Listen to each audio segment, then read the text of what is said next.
BJP जो कर रही है वो ज्यादा खतरनाक है। रादर देन कांग्रेस के किसी पार्टी के नेता ने इस्तीफा दे दिया, उससे ज्यादा खतरनाक चीजें देश में हो रही है। हमने देखा कि सूरत में क्या हुआ, हमने देखा कि इंदौर में क्या हुआ, हमने देखा कि खजुराहो में क्या हुआ। चुनाव के दौरान पार्टी के भीतर प्रत्याशी को लेकर के या किसी नेता का इस्तीफा होना ये कोई नई बात नहीं है।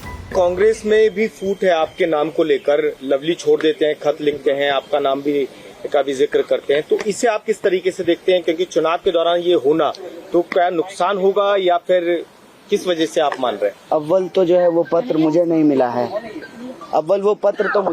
है, ना मैंने वो पत्र पढ़ा है। और आपको मालूम है कि देश भर में बीजेपी जो कर रही है वो ज्यादा खतरनाक है।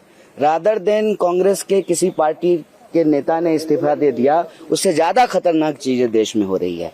हमने देखा कि सूरत में क्या हुआ, हमने देखा कि इंदौर में क्या हुआ, हमने देखा कि खजुराहो में क्या हुआ।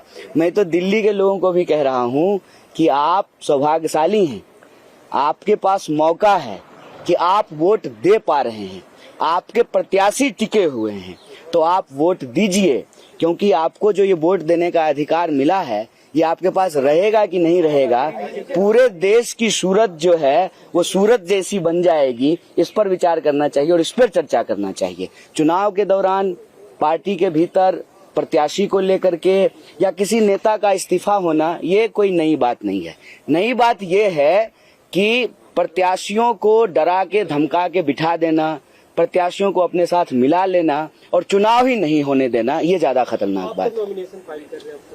अभी तारीख तय नहीं है, तारीख तय होगी तो आप लोगों को सूचित करेंगे। देश में जो परिस्थिति है अभी, जिस तरह से तानाशाही चल रही है, किसी को भी पकड़ करके बिला वजह जेल में बंद कर देना, इस तानाशाही के खिलाफ हम लोग पिछले कई सालों से लड़ रहे हैं और तानाशाही के खिलाफ इस लड़ाई में हम सब एकजुट हैं। तो उनसे हम ये बात कहने के लिए, उनको बताने के लिए कि इस लड़ाई को हम लोग सब मिल करके लड़ेंगे, एकजुट होकर के लड़ेंगे और देश में संविधान और लोकतंत्र को जिस तरह से समाप्त किया जा रहा है इसको हम लोग बचाएंगे, संविधान को भी, देश को भी, और इस तानाशाही को खत्म करेंगे। चुनाव को लेकर कोई बात कैंपेन को लेकर खास तौर पे चुनाव प्रचार कर रही है, क्या आपने डिमांड की कि हमारी सीट पे भी आएंगे? नहीं, 4 सीट पे हम चुनाव नहीं लड़ रहे हैं, हम 543 सीट पे चुनाव लड़ रहे हैं।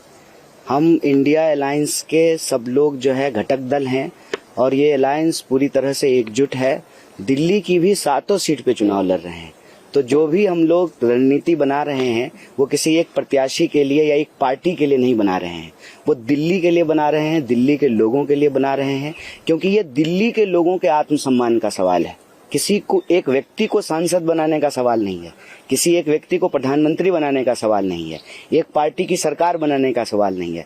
सवाल है कि दिल्ली के लोगों को जिस तरह से अपमानित किया जा रहा है, जिस तरह से दिल्ली में तानाशाही चल रही है, जिस तरह से सीएम साहब को पकड़ करके जेल में डाल दिया गया है, इस तानाशाही के खिलाफ और दिल्ली के अधिकारों पे जो रोज बरोज हमले हुए, जिस तरह से सुप्रीम कोर्ट के डिसीजन को ऑर्डिनेंस के तहत बदला गया, जिस तरीके से बार बार विकास के कार्यों को अटकाने की कोशिश की जाती है एडमिनिस्ट्रेटिव तरीके से, और अंततः कई नेताओं को पकड़ करके चुनाव के बीच में जो जेल में डाला गया है, मैं समझता हूं कि ये दिल्ली के लोगों को अपमानित किया जा रहा है। तो दिल्ली में जो लोकसभा का चुनाव हो रहा है ये दिल्ली के आम लोगों के आत्मसम्मान की लड़ाई है और दिल्ली के ऊपर जो तानाशाही थोपी जा रही है, देश के ऊपर जो तानाशाही थोपी जा रही है, उस तानाशाही के खिलाफ दिल्ली के लोग एकजुट रहें, एक साथ रहें और हम सभी सीटों पर, 7 सीटों पर मिल करके लड़ रहे हैं और मिलकर रणनीति बना रहे हैं।